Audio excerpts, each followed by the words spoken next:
Afternoon all. You having a good weekend? Good, all the better for being here, isn't it? It's great. Pete and Sarah, welcome. Thank you.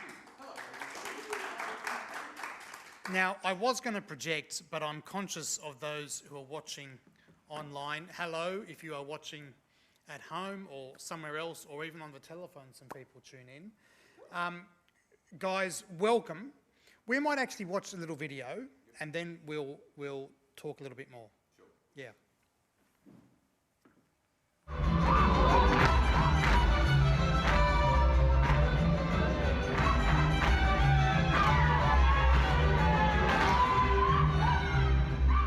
Hi, I'm Sholl, and 11 years ago, my family and I moved to Mexico when I was 4. I've grown a lot since then, and so has the gospel amongst people in Latin America as Mum and Dad have taught the Bible. The obvious growth in my work has been the growth of the Mocklam team. In 2009, it was me and Graham and Paddy Scarrett in Kiama. In 2011, Adrian and Anita Lovell joined the team in Cochabamba in Bolivia, and now there are CMS families in Chile, Bolivia, Peru and Spain. The less obvious growth is in the huge number of students whose lives have been transformed as they've deepened their understanding of the Bible and been equipped to teach it to others. I've taught Mocklam courses in 13 different countries and helped students in another 4 countries. Sometimes this has been in a 1-week intensive and sometimes an ongoing weekly class. This is what Hugo, a Mocklam student from here in Mexico, has to say about Mocklam studies. Ha sido una experiencia muy buena. Encuentro que la forma, la metodología o el material de Mocklam es un material muy rico en el sentido de que es claro, es profundo y es muy práctico también a la vida. No solamente es algo académico, sino también que llega al corazón. Entonces disfruto cada clase, cada curso que he podido sacar de Mocklam ha sido muy enriquecedor. I've read the Bible with many women. When we first arrived, I started reading the Bible one-to-one, but this has now grown to 3 Bible study groups that meet in our home and at church. I've also run training courses, given talks, and generally done whatever I can to help women grow in Christ. Lily has grown from not knowing Jesus at all to having a strong trust in him, which has transformed her life. Gracias a este estudio, gracias a todo lo que me enseñaste, conocí a un Jesús de amor, un Jesús de perdón, de fe, de esperanza, muy diferente a lo que yo conocía. Me enseñaste a que Él siempre está dispuesto, siempre está ahí presente para cuando nosotros lo queramos dejar entrar en nuestro corazón y transformar nuestra vida. Él siempre está disponible para nosotros. Cuddy has been in Bible study with me for 7 years, and now she's taken over the leadership of the Bible study group. Pues me siento con mucha responsabilidad,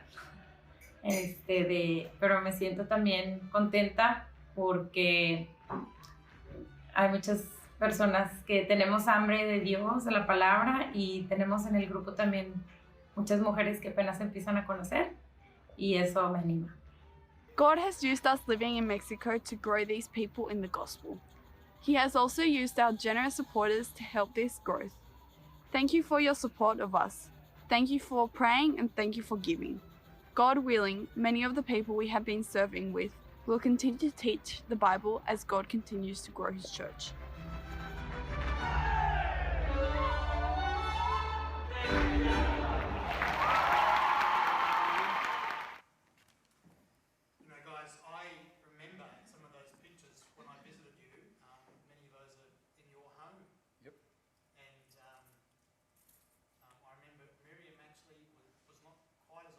And in fact, I remember Pete going with you and taking netball games and tournaments and things like that. And can I just say to all of you, it must have been 6 or 7 years ago that I popped over on one of my trips, and it was just a great delight to share with you at that time, but also to meet many of the people that you guys have been serving in Mexico.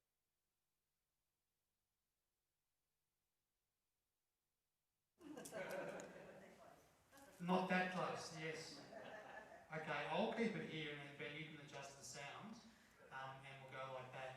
So, Sarah, one of my memories from your ministry, in fact, I think the week I was there, you were busy on Pete. And you had an extensive ministry of meeting with people one-to-one and running groups and training them. Tell us about that, maybe even a highlight from that time over 12 or so years. It's been a great joy to be able to teach the Bible with women. Particularly in Mexico, people have a great dependence on the authority. And I mean, they did treat me as an authority, but I wanted them to treat God as the authority. And I wanted them to actually read the Bible for themselves and to actually see what was in there by their own discoveries, rather than me just telling them what it said. And so that was why my style of Bible studies was very much interactive, helping them to see it for themselves. So Lily, who is in that video, she just sent me a message just before I came into church today, just saying how much she misses me. But she was somebody who, when she first came to the Mums and Bubs group, she didn't know Jesus at all. And just gradually over time, as she heard the Bible taught and discovered things in it, she just got to know Jesus, and the way her life transformed was remarkable. She was a very anxious mother, very panicky about everything that happened with her son. And as the time went on by and she understood God's love for her, her calmness increased. And her husband, who is not Christian and has no contact with church whatsoever, he started to comment on the hope that she had and how calm she was. And that was all because of God's grace, and her growing trust in Jesus changed her perspective on everything. Pete, your ministry very much focused on the Mocklam work, which took you to a variety of places. Tell us just a bit about that. Some will remember, some won't have seen you guys before at all. Tell us a bit about it and why it was so important. So Mocklam, what Mocklam does is offer the distance education course from Moore College here in Sydney in Spanish. So my job was overseeing that work in the Spanish-speaking world, which was North America, South America, and in Spain. The reason why the Mocklam material is so important is because our aim is to teach the Bible as a whole book rather than a collection of lots of little bits and pieces. The difference between those two concepts is that if you are teaching the Bible as lots of little bits and pieces, one week you just take a little bit and you will teach from that, and next week you'll take another little bit and you'll teach from that, and there's no real relationship between the bits. What that means is your teaching is largely legalistic, which means here is something that you must do and you must obey it, and that's that, or moralistic in that here is a model that you need to imitate. Now the problem with that is realists amongst us know that we can't obey God's law, we can't do everything that we need to do, and we can't imitate the heroes of the Bible, so that leaves us a bit of a spot, right? If you take the Bible as a whole, you realise that the whole Bible is about Jesus, and Jesus is about grace and forgiveness. And so that deals with moralism, it deals with legalism, and it deals with the guilt that you have because you can't do those things properly. So as we were teaching different sections of the Bible, we would teach it in the context of the whole Bible, which allows people to understand where Jesus fits in to any part of the Bible. So that was really very important. Guys, you're there for 12 years. This is a bit of a different kind of, missionary update, because you guys are now back. You finished your time with CMS. What does the future hold for you, Pete and Sarah? We are on our final home assignment. So we will finish with CMS at CMS Summer School in January next year. My new job is that I'm going to be working for CMS Australia, and CMS Australia has 3 people who care for the missionaries on the field around the world. And I'm going to be one of those 3 people. So I'll be looking after the missionaries on the field. I'll be liaising with their host organisations, talking to the host organisations about who else they would like to come, I'll be doing a bit of missionary training, that sort of thing. So that'll be based here in Sydney. And I'll just keep doing what I've been doing for the last 20 years. I'll find women and read the Bible with them. The key word was just, did you notice? Look, final question. Mexico, you were there for 12 years. What are your reflections, not so much about Mexico, but living in Mexico for 12 years, what did that teach you about Australia? Teach us about Australia. Oh, a huge difference between Australian culture and Mexican culture is Mexican is community focused and Australia is individual focused.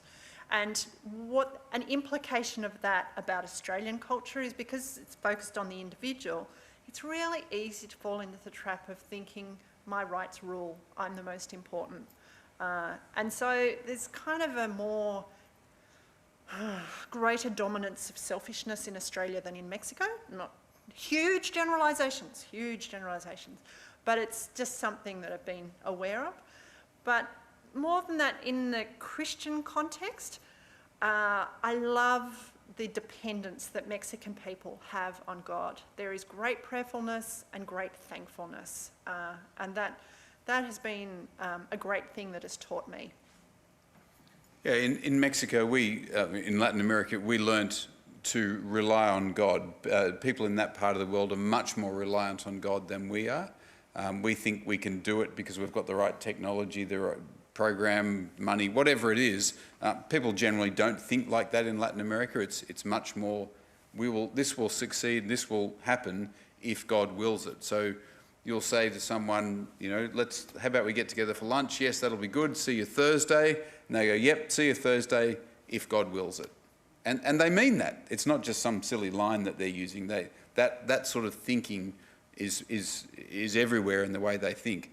So I would like it if, that is not the case here in Australia. So I would like it if that thing that I've learnt in Mexico, I maintain here rather than lose it as I come back to being Australian. Guys, we want to thank you. Sorry, before I thank you, Tuesday night, you guys are coming here 7:30. I think it's going to be here. We're going to live stream it as well. There's also a couple of different groups happening. I think tomorrow lunchtime, there's a group here. A couple of groups are combining here. There's another group happening on Zoom because you guys are up with the technology. I'm going to point the younger people to you guys to learn. So there's a few opportunities this week to hear more from you guys in more depth. I want to thank you, though, guys, for all of your service on behalf of our church, and not only your service overseas, but also your communication with us along the way, which really has helped keep lifting our eyes beyond Toongabbie and around the world. So thank you very much for doing that. I know you'll continue to do that. You did have these cards which we would have handed out, but with COVID we can't. But I hope everyone has been able to pick up one of these cards. You want to say something, Pete? Yeah, thank you. This is our thank you letter to you. So thank you, Raj, for thanking us, and we want to thank you. Well, that's just all we thank each other, and isn't that nice? We are really very thankful for you. We know many of you. We've known many of you for 12 years or longer, and we know that you've been supporting us, you've been praying for us, you've been interested in what we're doing. It's wonderful. I'm just going to speak for both of us for a minute. And sorry, Raj, but this age congregation is always my favourite. In all the congregations that we do, I love coming to you because you are the prayer warriors. And we know that you are praying for us. It is not uncommon that we will get an email or a note or something from someone of, if you'll excuse the expression, your generation, and they say, we've been praying for you every Tuesday morning, or something like that. And it's from your generation that we hear that. So thank you very much. We would love it if you could keep on praying for CMS missionaries, keep on supporting them. And on the back of this little card, down here in the last paragraph, where the red bits are, there are the names of the people, the CMS people who are continuing in the Mocklam team around Latin America. I'd love it if you could choose one of them and pray for them. You can sign up to get their prayer points, just in the way that you've got our prayer points. So please, if you can use your prayer warriorness to uphold these people in prayer. That would be wonderful. Thank you. Can I add another thank you? Many of my women who I was reading the Bible with wanted me to say thank you to you on their behalf for sending us to Mexico. They know that it has been not only at a cost to us, but a cost to you as our supporters, and they particularly wanted to express their gratitude and thanks to you for that ministry. Look, John's going to pray a bit later on, but why don't we thank Pete and Sarah? Thank you.